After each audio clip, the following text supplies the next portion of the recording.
Hey guys, Michael with Open Book Build here.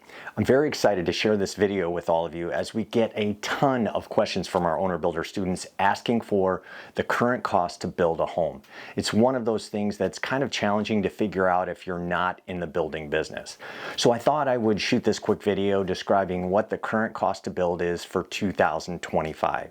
And let me first say that since this video will be seen by a geographically diverse group of people, the most useful way to look at this is to use the cost for labor and materials to build an average home in the US. And when I say labor and materials, I mean just labor and materials. So in this video, I'm going to give you the cost per square foot, including labor and materials to build a new home based on two reputable sources. I'll also describe how to find the other major pieces of the cost to build in your area.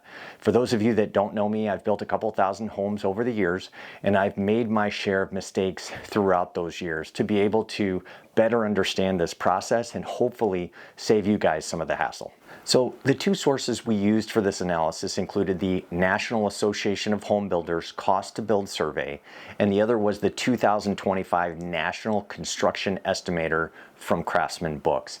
Now, the National Association of Home Builders numbers, which came out just a couple weeks ago, were found by combining the responses from 41 builder surveys across the country. These surveys were collected in the fall of last year. And honestly, before I looked at these numbers from the two separate, very different sources, I assumed they'd be miles apart.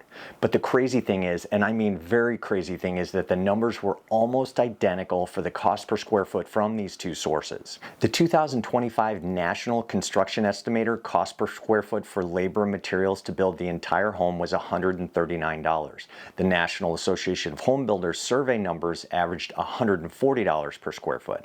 But before you get just too excited, I want you all to focus on the word average. These numbers don't work for custom homes, and on top of that, these numbers might not even apply to very small homes due to fixed costs we see in every home build. Now, as an example, think about the cost to run sewer and water lines to a home. These costs will be the same, regardless of whether the home is 3,000 square feet or 1,000 square feet. So the fixed costs make up a larger portion of the cost for smaller homes, which drives up the cost per square foot. Now, if your plan is to build a home that's 1,600 to 2,800 square feet, this average cost per square foot number I'm sharing with you should be useful. And as I've mentioned before, we've only included the labor and material costs here. Things like the lot or land, permit and impact fees, builder overheads and profit, financing costs, and house plans with architectural fees or engineering fees were not included. And let me tell you from an experienced builder's perspective why these costs are better left out for this discussion.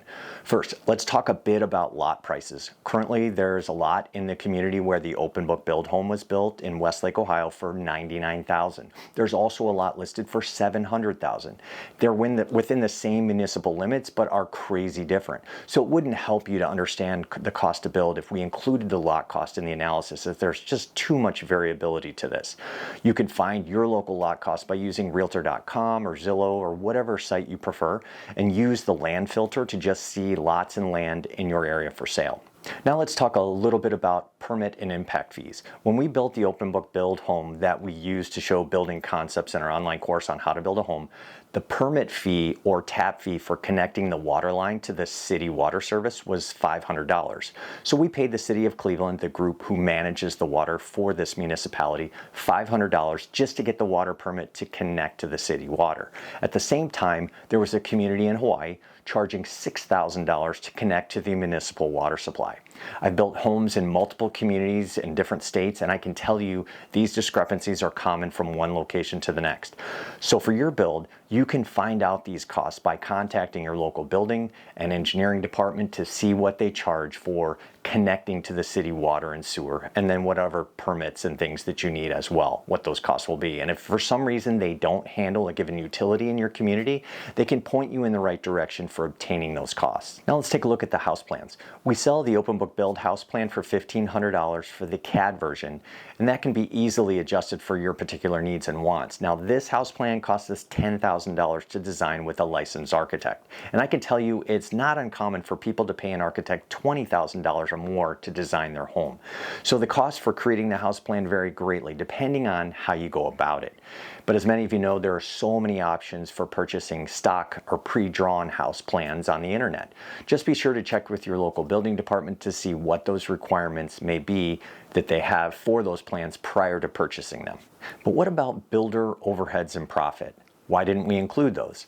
Well, first let me say that I'm passionate about teaching people how to become owner builders, managing the construction of their own homes.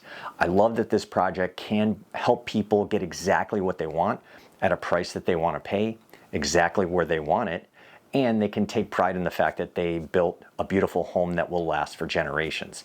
So if that route is chosen, there is no profit or overheads to pay to a builder, which some people call a general contractor. But if you're planning to hire a professional builder to manage your project for you, expect to pay anywhere from 20 to 30% markup to cover their gross margin and company overheads.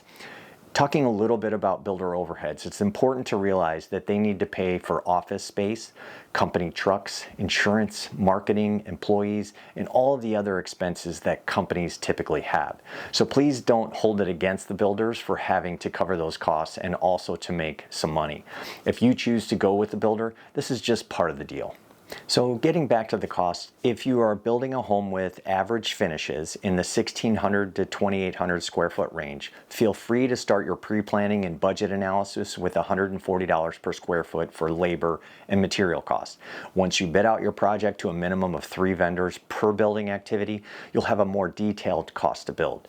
That's about it for today, guys. If you want to learn more about building your own home, check out our self-paced online course at ownerbuilderclass.com.